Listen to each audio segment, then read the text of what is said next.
Hi friends, welcome to Sugi Mango Kitchen. நீங்க இன்னும் நம்ம சேனலை சப்ஸ்கிரைப் பண்ணலனா சப்ஸ்கிரைப் பண்ணி பக்கத்துல இருக்கிற பெல் ஐகானை கிளிக் பண்ணி ஆல் அப்படிங்கற ஆப்ஷன் கொடுத்துக்கோங்க. அடுத்த வீடியோஸ் போடும்போது மிஸ் பண்ணாம பார்க்க முடியும். Friends, இப்போ நல்ல வெயில் காலம் ஸ்டார்ட் ஆயிருக்கு. இதனால நம்ம வந்து நிறைய லெமன் வாங்குவோம் ஜூஸ் போட்டு குடிக்கிறதுக்காக, சர்பத் போடுறதுக்காக எல்லாமே. இந்த மாதிரி லெமன் வந்து ஜூஸ் போட்டதுக்கு அப்புறம் அந்த தோலை வந்து என்ன செய்றீங்க? அந்த தோல்லையும் நிறைய பயன்கள் இருக்கு. அத வந்து வீட்டுக்கு நிறைய விஷயத்துல நம்ம யூஸ் பண்ண முடியும். லெமன் ஜூஸ் வந்து நம்ம உடம்புக்கு எவ்வளவு முக்கியம் அப்படினு தெரியும். இப்போ லெமன் தோல்ல என்னென்னலாம் பண்ணலாம் அப்படிங்கறத தான் பார்க்க போறோம்.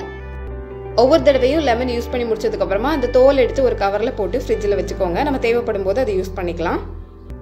இப்படி இந்த தோலை வந்து தூக்கி போடாம அதை வந்து எதுக்கெல்லாம் பயன்படுத்த முடியும் அப்படிங்கறத தான் இந்த வீடியோல நம்ம பார்க்க போறோம். வீடியோ கண்டிப்பா யூஸ்ஃபுல்லா இருக்கும். சோ கடைசி வரைக்கும் பாருங்க. இப்போ வாங்க வீடியோக்குள்ள போலாம். ஃபர்ஸ்ட் டிப் பார்க்கலாம். இப்போ எல்லா வீட்லயுமே ஃப்ரிட்ஜ் இருக்கு. ஃப்ரிட்ஜ்ல தான் நம்ம எல்லாம் ஸ்டோர் பண்றோம். நான்வெஜ், மீன், மாவு, சமைச்சு முடிச்சு மீதி இருக்கிற குழம்பு, கூட்டு எல்லாமே அதில தான் வைக்கிறோம். இதனால அது திறக்கும்போது எப்போ ஒரு ஸ்மெல் வந்து இருக்கும். முக்கியமா மீன், நான்வெஜ்ஜோட வாசனை வந்து வெளியே வரக்கூடாது அப்படின்னா இப்படி பண்ணிக்கலாம். ஒரு சின்ன கிண்ணத்துல ஃப்ரெஷ்ஷா பிழிஞ்சு எடுத்த லெமன் தோலை வந்து போட்டு வச்சுக்கோங்க. இதை வந்து வாரத்துக்கு ஒரு தடவை மாத்தினா போதும். இந்த லெமன் தோல் உள்ள இருக்கிறதுனால ஃப்ரிட்ஜ் எப்பவுமே திறந்து மூடும்போது நல்ல வாசனையா இருக்கும். இது ட்ரை பண்ணி பாருங்க. அடுத்து வந்து லெமன் தோல் எதுக்கு யூஸ் பண்ணலாம் அப்படின்னா, நம்ம வாசல்ல பூச்சி எதுவும் வீட்டுக்குள்ள நுழையாம இருக்கிறதுக்கு யூஸ் பண்ணலாம். இதனால தான் லெமன் வந்து கட் பண்ணி வாசல்ல கூட வைப்பாங்க. லெமன் தோல்லையும் இந்த எஃபெக்ட் இருக்கு. இதனால வீட்டுக்குள்ள பூச்சி, எறும்பு எதுவும் வராது. இதை ஜன்னல்ல கூட வைக்கலாம். வீட்டு வாசல்ல வைக்கலாம், ஜன்னல்ல வைக்கலாம். இது வந்து ட்ரை பண்ணி பாருங்க. அடுத்த டிப்பு, இதை வாசல்ல மட்டும் கிடையாது, வீட்டில் ரூம்ல நிறைய செல்ஃப் இருக்கும். அந்த செல்ஃப்ல கூட வைக்கலாம். கிச்சன் செல்ஃபில் வைக்கலாம். ஏன்னா அதில் வந்து பூச்சி, பல்லி எல்லாம் ஓடிட்டு இருக்கும். இந்த மாதிரி லெமன் தோல் வைக்கும்போது அந்த வாசனைக்கு எதுவுமே அந்த செல்ஃப் பக்கத்துலேயே வராது. இது வந்து கண்டிப்பாக ட்ரை பண்ணி பாருங்கள். எந்த ரூமாக இருந்தாலும் அதில் இருக்கிற செல்ஃபில் வச்சுக்கோங்க, ஜன்னல் பக்கத்தில் வச்சுக்கோங்க. இதனால பூச்சி, எறும்பு, கரப்பாம்பூச்சி இப்படி எந்த தொந்தரவுமே இருக்காது. ஜன்னலில் கூட வச்சு யூஸ் பண்ணலாம். அடுத்த டிப்பு, நம்ம சிங்கில் இருக்கக்கூடிய பைப்பு வந்து இந்த மாதிரி சில்வரில் இருந்ததுன்னா, உப்பு தண்ணியாக இருந்ததுன்னா நல்லா கரை பிடிக்கும். இது வந்து பார்க்குறதுக்கு அவ்வளோ நல்லா இருக்காது. கிச்சன் ஃபுல்லாகவே நல்லா க்ளீனாக நீட்டாக இருந்தால் கூட இந்த பைப்பு மட்டும் அதோட அழகே போயிட்டு அந்த உப்பு கரையினால அப்படி ஒரு பளபளப்பே இல்லாமல் இருக்கும். ஸோ அதுக்கு வந்து நம்ம இந்த மாதிரி பண்ணிக்கலாம். லெமன் பிழிஞ்சதுக்கப்புறம் லெமன் தோல் எடுத்துக்கோங்க. நான் இது கூட சோடா உப்பு, அதாவது ஆப்ப சோடா எடுத்துருக்கிறேன். அந்த ஆப்ப சோடாவில் லெமன் தோலை தொட்டுக்கோங்க. இந்த சோடா உப்புமே நல்லா க்ளீன் பண்ணக்கூடியது தான், லெமனும் நல்லா க்ளீன் பண்ணக்கூடியது. இந்த ரெண்டையும் சேர்த்து தேய்க்கும் போது ஒரு நுரை வரும். அது வந்து சீக்கிரமாகவே இந்த பைப்பை வந்து க்ளீன் பண்ணி விட்டுரும். அந்த உப்பு கரையெல்லாம் எடுத்துரும். நுரை வரும். அந்த நுரையோடு சேர்த்து நல்லா தேய்ச்சிட்டு அரை மணி நேரம் அப்படியே ஊற விட்டுருங்க. அரை மணி நேரத்துக்கு அப்புறமா இதை வந்து தேய்ச்சி பாருங்க. பைப் வந்து எப்படி பளபளன்னு மாறுது. அதுக்கப்புறம் அந்த வீட்டோட அழகே கூடிரும். அந்த பைப்புக்கும் இந்த பைப்புக்கும் எவ்வளோ வித்தியாசம் இருக்கு பாருங்க. இப்போ லெமன் தோலை வந்து தூக்கி போடாமல் அப்படி ஒரு தேய்ச்சி விட்டுச்சிங்க அப்படின்னா பைப்பு நல்லா பளபளன்னு வீட்டுக்கு இன்னுமே அழகு கூடும். ஸோ இதையும் கண்டிப்பாக ட்ரை பண்ணி பாருங்க. அடுத்த டிப்பு, பித்தளை பாத்திரம், செம்பு பாத்திரத்தை க்ளீன் பண்ணுறதுக்கு லெமன் தோல் வந்து நம்ம பயன்படுத்தலாம். பல வருஷம் ஆன ரொம்ப பழசான பித்தளை பாத்திரத்தை கூட எடுத்துட்டு நம்ம இந்த மாதிரி லெமனை பிழிஞ்சு ஊற்றிட்டு ஃப்ரெஷ்ஷாக அந்த லெமன் தோலை வச்சுட்டு தேய்ச்சிட்டாலே போதும்.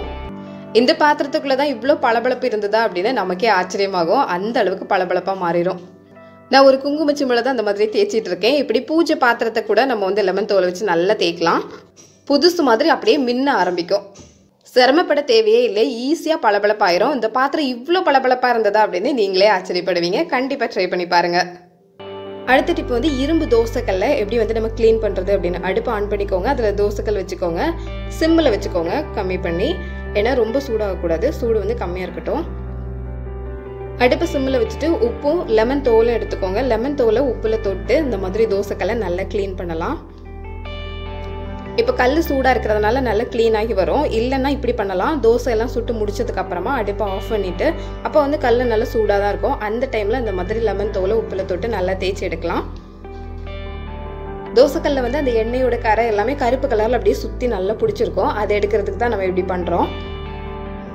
லெமனும் உப்பும் நல்ல ஒரு கிருமி நாசினி. இதனால நல்லா க்ளீன் ஆகி வந்துடும். அதுக்கப்புறமா லைட்டாக தண்ணி தெளித்து அதை வந்து நல்லா கழுவி விட்டுட்டு அதுக்கப்புறம் எண்ணெய் தேய்ச்சி நீங்கள் கல்லை வச்சுட்டீங்க அப்படின்னா போதும். கல் வந்து எப்போவும் நீட்டாகவே இருக்கும்.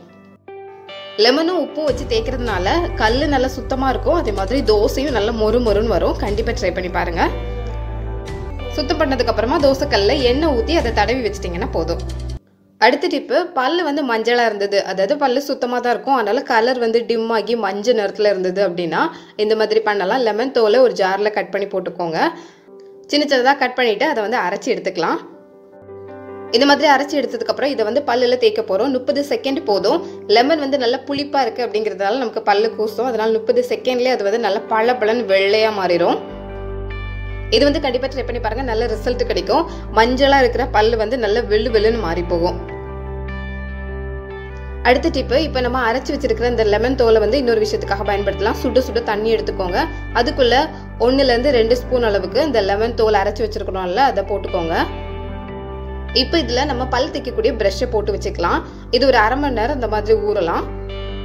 நம்ம தினமுமே யூஸ் பண்ணுறதுனால ப்ரஷ்ஷில் வந்து நிறைய கிருமி இருக்கும், அதெல்லாம் போகிறதுக்கு நம்ம இந்த மாதிரி பண்ணலாம். சுட சுட தண்ணியில் அரைச்சி வச்ச லெமன் தோலை போட்டு ப்ரஷ்ஷையும் அரை மணி நேரம் அதில் ஊற போட்டுக்கலாம். அதுக்கப்புறம் நல்ல தண்ணியில் கழுவிக்கோங்க. ப்ரஷ்ஷில் இருக்கிற பாக்டீரியா கிருமி எல்லாமே அழிஞ்சு போகும். அடுத்து வந்து நம்மளோட கை கால் எல்லாம் வந்து கருப்பாக இருந்ததுன்னா அதுக்கு லெமன் தோல் யூஸ் பண்ணலாம். முக்கியமாக வந்து முழங்கை முழங்கால் அது எல்லாமே, ஏன்னா அது வந்து இன்னுமே கொஞ்சம் டார்க்காக இருக்கும் இல்லையா, அதுக்கு வந்து யூஸ் பண்ணலாம். லெமன் பிழிஞ்சதுக்கு அப்புறமா தோலை தூக்கி போடாமல் கை காலில் தேய்ச்சிக்கிட்டோம் அப்படின்னா வெப்பத்தால் நல்ல வெயில் அடிக்கிறதுனால நமக்கு வந்து ரொம்ப கருத்து போயிருக்கும் உடம்பு. ஸோ அந்த கருத்து போனதெல்லாம் போயிட்டு நம்மளோட பழைய நிறம் வரும், இன்னும் கொஞ்சம் கலர் கொடுக்கும். ஸ்கின் வந்து லைட்டன் பண்ணுறதுக்கான கெப்பாசிட்டி வந்து லெமனில் இருக்குது. ஸோ அதுக்கு வந்து நம்ம தோல் யூஸ் பண்ணிக்கலாம்.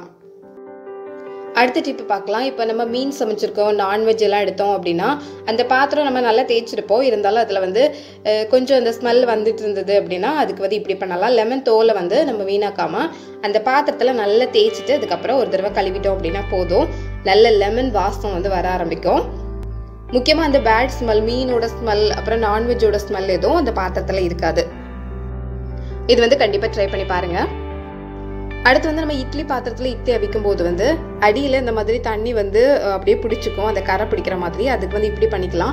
லெமன் தோலை வந்து கட் பண்ணி போட்டுட்டு அதுக்கு மேலே தண்ணி ஊற்றிக்கோங்க. நம்ம எப்போவும் இட்லி அவிக்கிறதுக்குள்ள தண்ணி அதுக்கு மேலே ஊற்றிக்கோங்க. இது வந்து எப்போல்லாம் நம்ம இட்லி அவிக்கிறோமோ அந்த டைம்லலாம் யூஸ் பண்ணலாம். இதையும் கண்டிப்பாக ட்ரை பண்ணி பாருங்கள். அதுக்கப்புறம் எப்பவும் போல் மாவு ஊற்றி நம்ம இட்லி அவிக்கலாம். அதாவது அந்த தண்ணி கொதிக்கும் போது லெமனும் சேர்ந்து கொதிச்சுட்டே இருக்கணும். ஒவ்வொரு தடவை இட்லி அவிக்கும் போது இப்படி பண்ணணும் அப்படின்னா பாத்திரத்தில் இந்த மாதிரி அடியில் கரை பிடிக்காது. ஓகே ஃப்ரெண்ட்ஸ், தூக்கி போடுற லெமன் தோலை வச்சு என்னென்னலாம் பண்ணலாம் அப்படிங்கிறத தான் பார்த்தோம். இந்த வீடியோ உங்களுக்கு பிடிச்சிருந்தா லைக் பண்ணுங்கள், உங்கள் ஃப்ரெண்ட்ஸ் கூட மறக்காமல் ஷேர் பண்ணிக்கோங்க.